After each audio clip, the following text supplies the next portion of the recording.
Welcome to the lesson on basic concepts of circles. At the end of this lesson, you will be able to define a circle and identify the interior and exterior of a circle. You will be able to define and distinguish between the radius, the diameter, and the chord of a circle. You will also be able to define and identify major and minor arcs, segments, and sectors of a circle. Meet Mr. A, a moving point. Right now, Mr. A has all the freedom to move in whichever direction he wants to.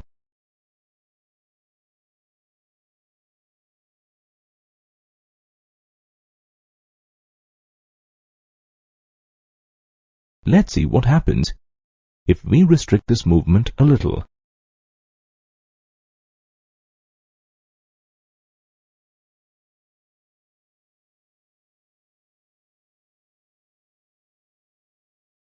Meet Mr. O, a fixed point.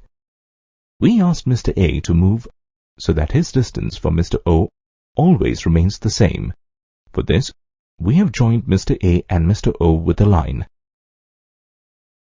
Do you notice any change in Mr. A's movement? The path now traced by Mr. A forms a circle. Mr. A's motion around Mr. O is the same as the motion of the tip of a pencil fixed in a compass. Using this depiction, we define a circle as a collection of all the points on a plane that are at an equal distance from a given fixed point on the plane. Here the fixed point is point O, and it is called the center of the circle. The length of the edge of the circle traced around the center is called the circumference of the circle. Let's draw a circle on this piece of paper. How many parts does the paper get divided into? A circle divides a paper into 3 parts. The area outside the circle, that is, the exterior of the circle, the circle itself, and the area inside the circle, that is, the interior of the circle. The circle and the interior area together comprise the circular region occupied by the circle. Remember the line we used to join Mr. A and Mr. O. This line is the fixed distance at which Mr. A moved around Mr. O.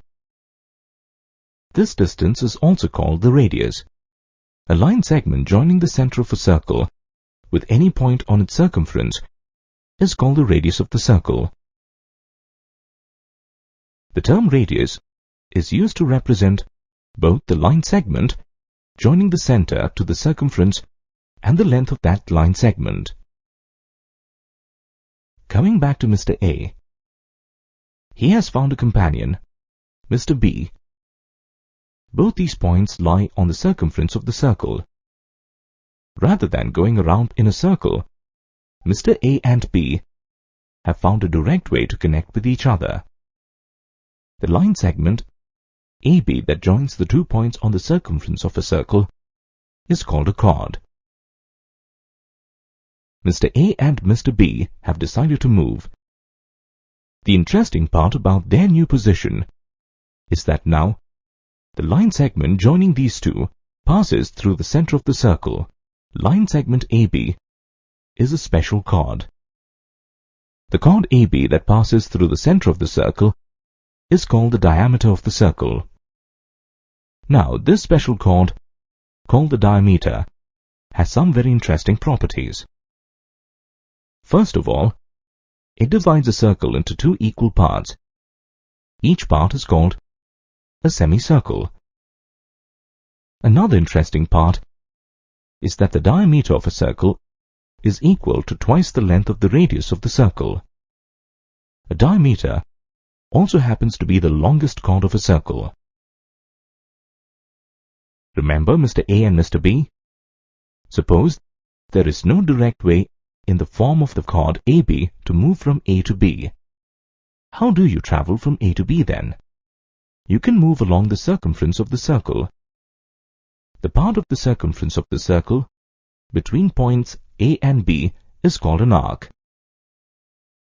Now, is there only one way to move from A to B along the circle? Actually, there are two. You can either take the longer path called the major arc or the shorter path called the minor arc. As mentioned earlier, a diameter divides the circle into two equal arcs called semicircles. How do you cut a cake? Well, one way is to just cut across it, like drawing a chord. Now, which of these two parts would you like to have? A chord divides a circular area into two parts called segments. The larger part is called the major segment.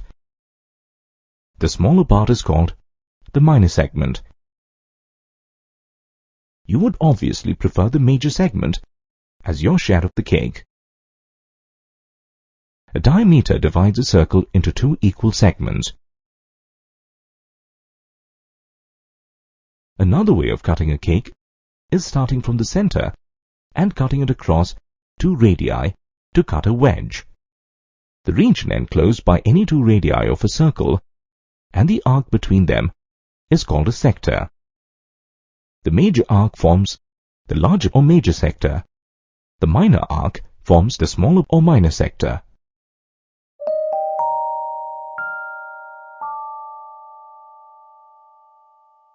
Welcome to the lesson on chords of a circle. At the end of this lesson, you will be able to prove that a perpendicular drawn to a chord of a circle from its center divides the chord into two equal parts. You will also be able to prove that equal chords of a circle are at the same distance from the center of the circle, and equal chords of a circle subtend equal angles at the center of the circle. One day, three friends A, B and C decided to have a race. They made a starting line ABC and decided to run to their common friend O. Who do you think won the race? A, B and C are all very good runners, but B won the race. Now let's see if B had any advantages. Aha! So B had the advantage of running the shortest distance, but they were all running from the same straight line. So, how did this happen? B ran along the perpendicular line from O to AB. The perpendicular from a point to a line segment is the shortest distance between them. It is also defined as the distance of the point from the line segment. Next, we'll discuss a theorem based on the perpendicular bisector of a chord. The theorem states that the perpendicular from the center of a circle to a chord bisects the chord. Now, consider a circle with a center O, such that AC is a chord of the circle. OB is perpendicular drawn from O to AC. We have to prove that OB bisects the chord AC or divides it into two equal parts so that AB equals BC. Let's join the lines OA and OC. Consider triangles OBA and OBC. Since OB is perpendicular to AC, triangles OBA and OBC are two right-angled triangles. Further, in triangles OBA and OBC, OA equals OC, since both are radii of the given circle. Note that OA and OC are also the hypotenuse of the right-angled triangles OBA and OBC. OB is common to both the triangles. So, by the RHS congruence rule, triangles OBA and OBC are congruent. Congruent triangles have their corresponding sides equal. Thus, AB equals BC. Therefore, B is the midpoint of AC. This means that line OB divides the chord AC into two equal parts or bisects it. So our theorem is proved. Now, let's see if the converse of what we just proved is also true. The theorem states that the line drawn from the center of a circle to bisect a chord is perpendicular to the chord. Consider a circle with center O and a chord AC. Let us draw a line OB so that it bisects AC. Now, we have to prove that OB is perpendicular to AC. Let's join OA and OC. Consider triangles OBA and OBC. In these two triangles, it is given that AB equals BC since OB bisects AC. OA equals OC since both are radii of the same circle. OB is common side to both the triangles. So the triangles OBA and OBC are congruent by the SSS congruence rule. This also means that angle OBA equals angle OBC since congruent triangles have their corresponding angles equal. Angle OBA and angle OBC are equal and together equal to the straight angle ABC, which equals 180 degrees. This means that angle OBA and angle OBC are both right angles.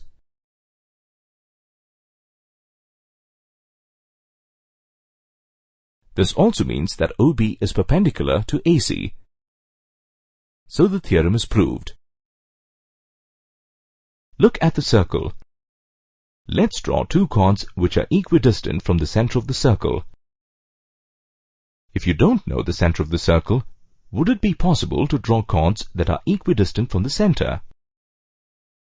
Yes, it's possible. Let's see how.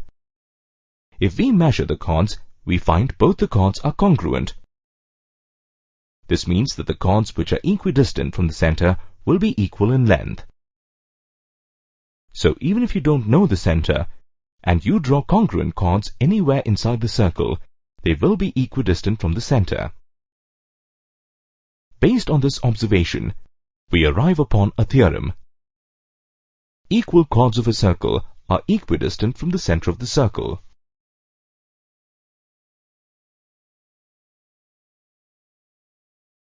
In the figure, we have two equal chords, AB and PQ. Let's draw perpendiculars from the center O to the chords AB and PQ. The perpendiculars are OM and ON, which also represents the distance between the center and the chords. Now to verify the theorem, we will prove that OM equals ON. A simple and quick way to do this is measure OM and ON using a ruler. First, let us measure OM. Now, let us measure ON. We can see that OM equals ON. This proves that equal chords of a circle are equidistant from the center of the circle. Here is a circle whose center is marked. Now the problem is to draw two chords so that they are equal in length. The challenge is to do it without measuring the lengths of the chord. Now, how easy is that? Actually, very easy. Let's discuss a theorem. The theorem states that the chords at the same distance from the center of a circle are equal in length. You can start by marking 2 points M and N at an equal distance from the center O. Now draw a chord AB passing through M and perpendicular to OM. Next, draw a chord PQ passing through N and perpendicular to ON. We have to prove that if OM equals ON, then AB equals PQ. Now, let us measure chords AB and PQ to see if they are equal. First, let us measure AB. Next, we'll measure PQ. Simple measurement shows that chords AB and PQ are equal. You just proved that chords at an equal distance from the center of a circle are equal in length. Do you know how we perceive sizes of different things that we see? How do we decide whether an object is larger, smaller, or equal in size to another object? This depends on the angle subtended by an object to an eye. The object that subtends a larger angle to our eye appears larger in size. If two objects subtend equal angles to our eye, they appear equal in size. Let us understand this better by using a triangle ABC. The angle at any of the vertices of a triangle is the angle subtended at that point by its opposite side. For example, angle BAC is the angle subtended by BC at point A. Angle ABC is the angle subtended by AC at point B. Angle BCA is the angle subtended by AB at point C. Consider a circle with a chord AB. If we join A and B with O, the center of the circle, then angle AOB is the angle subtended by chord AB at the center of the circle. Let us see how this angle changes if the positions of A and B change. What do we observe? As the chord AB moves closer to the center O, it increases in length. The angle subtended by AB at O also increases as the chord AB moves closer to the center O. As the chord moves away from the center, its length and angle subtended by it at the center decreases. Remember, we discussed that objects that appear in equal sizes subtends equal angles to our eye. Let us see if this is true for equal chords of a circle. The theorem states that equal chords of a circle subtend equal angles at the center. Here we have two chords AB and PQ that are equal in length.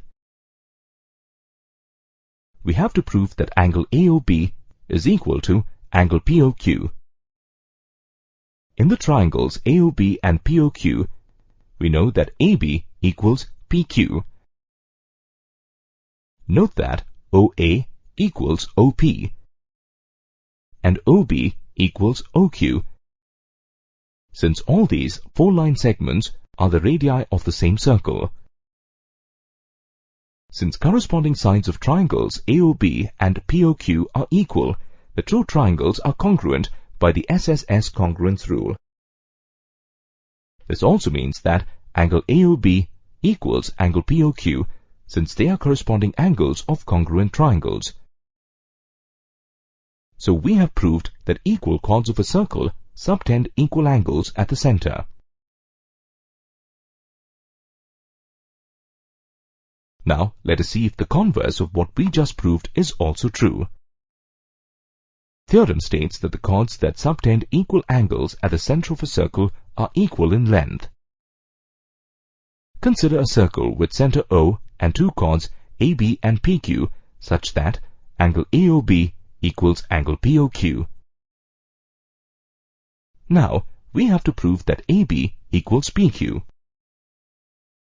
In triangles AOB and POQ, we know that angle AOB equals angle POQ. Note that OA equals OP and OB equals OQ, since all these four lines are radii of the same circle. Since two adjacent sides and the corresponding angles of the triangles AOB and POQ are equal, the two triangles are congruent by the SAS congruence rule. This also means that AB equals PQ, since they are corresponding sides of congruent triangles. So, we have proved that chords of a circle that subtend equal angles at its center are equal in length.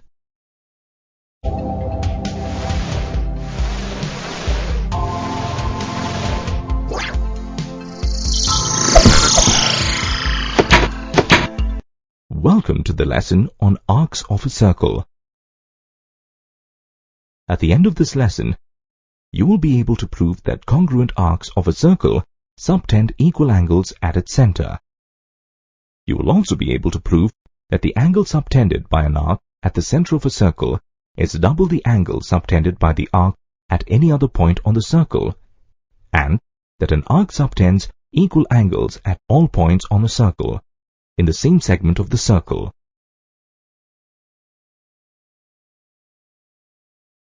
You must have played with toy bows and arrows as a child. Here are 5 bows. Let's use these to learn more about the circles. But first, can you spot which of these are identical? Did you get it right? Yes, these two are identical. We say they are identical because when placed one over the other, they completely overlap each other. Now, let us do something much more interesting with these bows. Let's place these 5 bows together like this. What do we get? A circle. Can you see the 2 identical bows? What do they represent now? The curved parts of the 2 identical bows represent 2 congruent arcs, AB and CD, and the string of the bows represent 2 equal chords, AB and CD of the circle. We call them congruent because they superimpose each other completely. Before we move on to study a few properties of congruent arcs of a circle, let us look at the condition of the congruency of arcs once again. As you can see, here are 2 arcs from 2 different circles. They are of the same length, but they do not superimpose each other completely. This is because these arcs are curved differently. These arcs are not congruent. Now, let us return to the circle we formed. Here, if AB and CD are 2 congruent arcs of a circle, what can you say about the chords AB and CD? Simple measurement shows that AB and CD are equal in length. Thus, we can say that the chords corresponding to congruent arcs of a circle are equal. The converse is also true.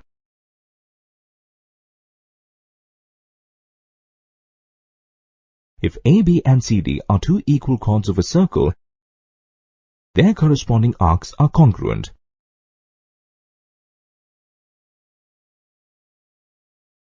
Now, let us use the properties of congruent arcs of a circle to prove a theorem. The theorem states that congruent arcs of a circle subtend equal angles at the center. Now, we have to prove that if AB and CD are 2 congruent arcs, then angle AOB is equal to angle COD. To prove the theorem, let us draw corresponding chords from the arcs AB and CD. As you can see, angles subtended by arcs AB and CD at center O are equal to the angle subtended by their corresponding chords at the center. In this figure, chords AB and CD are equal since we have already seen that chords corresponding to congruent arcs of a circle are equal. We already know that equal chords of a circle subtend equal angles at its center. Thus, angle AOB is equal to angle COD and the theorem is proved. How many types of arcs do you find in a circle? A chord divides a circle into 2 arcs. The shorter arc is called minor arc, while the longer one is called major arc. If the chord is the diameter of the circle, it divides the circle into 2 equal arcs, each of which is called a semicircle. Next, we'll discuss the theorems related to arcs. The theorem states that the angle subtended by an arc at the center is double the angle subtended by the arc at any point on the remaining circle. Let us prove the theorem simultaneously for a minor arc, major arc, and a semicircle. In the given figure, we have an arc AB. Consider any point C on the circle that is outside AB. Now, here we have to prove angle AOB is equal to 2 times angle ACB. Before we start with the proof, consider a line joining point C to the center O and extend it to a point D within the circle. Consider triangle OAC in each of these figures. In each case, angle AOD is the exterior angle of triangle OAC. Since the exterior angle of a triangle is equal to the sum of its interior opposite angles, angle AOD is equal to angle OAC plus angle OCA. Also in triangle OAC, OA is equal to OC since they are radii of the same circle. This makes triangle OAC an isosceles triangle. This also means that angle OAC is equal to angle OCA since angles opposite to equal sides of a triangle are equal. This also means that angle AOD is double the angle OCA. Similarly, in the triangle OBC, we can prove that angle BOD is double the angle OCB. From these results, we get the sum of angles AOD and BOD is double the sum of angles OCA and OCB. This clearly shows that angle AOB is double the angle ACB. Thus, the theorem is proved. Please note, in case of the major arc, the reflex angle AOB will be double the angle ACB.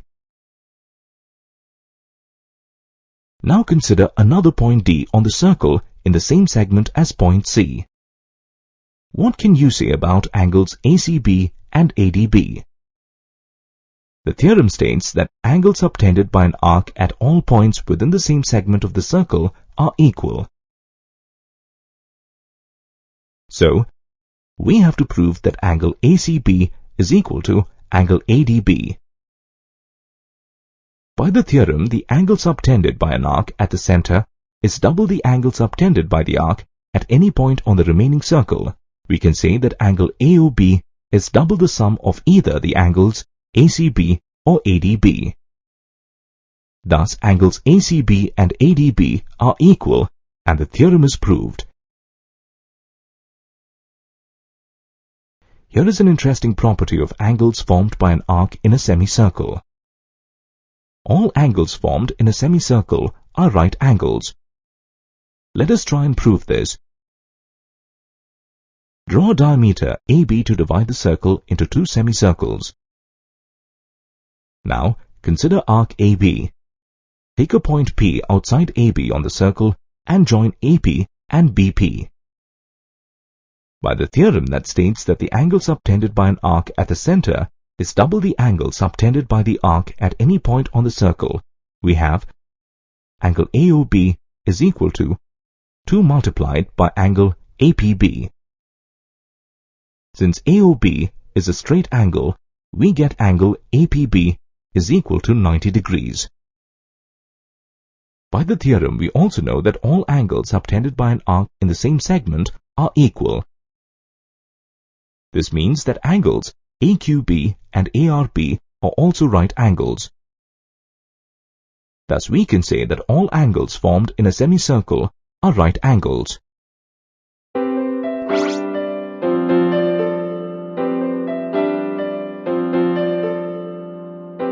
Welcome to this lesson on cyclic quadrilaterals. At the end of this lesson, you will be able to define concyclic points and cyclic quadrilaterals. You will be able to illustrate that the sum of opposite angles of a cyclic quadrilateral is 180 degrees. You will also be able to illustrate that if the sum of opposite pair of angles in a quadrilateral is 180 degrees, then the quadrilateral is cyclic. Here we have three friends, A, B and C. Wherever they stand, they say that they are standing on a circle. Is this true? Let us freeze them in this position and find out. We will know they are telling the truth if we can draw a circle passing through the positions of A, B and C. Okay, let us begin with the construction. First, let us join AB and BC. Next, let us mark the midpoints of AB at M and BC at P. Now, let us draw a perpendicular at M. What does this line MN represent? MN is the perpendicular bisector of AB. Now, let us draw a perpendicular at P. Here PQ is the perpendicular bisector of BC. The perpendicular bisectors of AB and BC intersect at O. What can you say about the lengths OA, OB and OC? They are equal because any point on the perpendicular bisector of a line segment is at equal distance from the endpoints of the line segment. Since A, B and C are at equal distance from O, a circle drawn with the center O and the radius OA will pass through all the 3 points A, B and C. So, the 3 friends were right after all. Wherever they stand, a circle can be drawn passing through their positions. Points in this case, A, B and C, that lie on the same circle are called concyclic points. Can we conclude that 3 points are always concyclic? No, this does not always hold true. For example, let's consider 3 points that are collinear. A circle can be drawn through any 2 points, but the third will fall either inside or outside that circle. Based on this observation, we can conclude 3 points are concyclic only if they are not collinear. Uh-oh, we have another friend of A, B and C who wants to stand on the circle with them. Now, where should D stand? Let us find a position for D so that we can draw a circle that passes through the positions of all the 4 friends A, B, C and D. This calls for some construction. First, let us join AB, BC and AC. Now, let us measure angle ACB. In this position, angle ACB is equal to 70 degrees. Now, we are very close to finding the correct position for D. We just find another point that makes the same angle as angle ACB with AB. In this case, we find another point that makes an angle of 70 degrees with AB, and that is where D should stand. D has found his position. Like his friends A, B and C, he is also standing on the circle. Based on the observation, we arrive upon the theorem which states if a line segment joining 2 points subtends equal angles at 2 other points on the same side of the line segment, then all the 4 points are concyclic. Let's prove this theorem. Here AB is a line segment that subtends equal angles at C and D. We have to prove that A, B, C and D lie on the circle. Let us use the construction we did earlier to draw a circle through points A, B and C.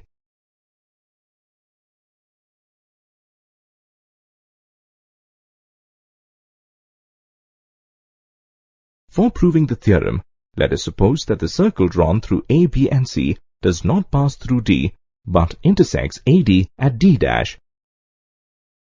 If the circle through A, B and C passes through D', then angle ACB is equal to angle AD'B. This is because the angles subtended by a chord in the same segment of the circle are equal. But it is given that angle ACB is equal to angle ADB. Thus, angle AD'B is equal to angle ADB. This is possible only if D' coincides with D. What does this mean? This means that A, B, C and D are concyclic points. Thus the theorem is proved. What do we get if we join four concyclic points A, B, C and D? We get a quadrilateral ABCD. Now this quadrilateral is special. All its vertices lie on a circle. A quadrilateral whose vertices lie on a circle is called a cyclic quadrilateral. Here is a very interesting property of cyclic quadrilaterals. Let us measure the opposite angles BAD and BCD. Note that their sum is equal to 180 degrees. Now, measure the opposite angles ABC and ADC. What do you observe? Their sum is also equal to 180 degrees. Let us verify the results for another cyclic quadrilateral. Next, let us measure the opposite angles BAD and BCD in this quadrilateral. Note that their sum is equal to 180 degrees. Similarly, measure the opposite angles ABC and ADC. Their sum is also equal to 180 degrees. This way you can illustrate the theorem that in a cyclic quadrilateral, the sum of opposite angles is always equal to 180 degrees. You can also illustrate the theorem that if the sum of opposite angles of a quadrilateral is 180 degrees, then the quadrilateral is cyclic. Here is a simple quadrilateral, a square ABCD. We know that all angles of a square are equal to 90 degrees. This means that the sum of its opposite angles is equal to 180 degrees. Let us see if we can draw a circle that contains all its vertices.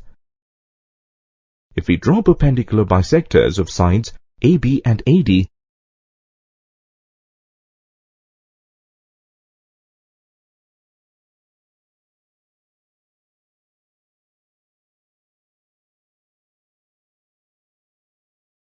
we find that they intersect at a point O. If we draw a circle with center as O and radius equals OA, we find that the circle contains all the vertices of the given quadrilateral. Through simple construction, you can also illustrate that a quadrilateral is cyclic if the sum of at least one pair of its opposite angles is equal to 180 degrees.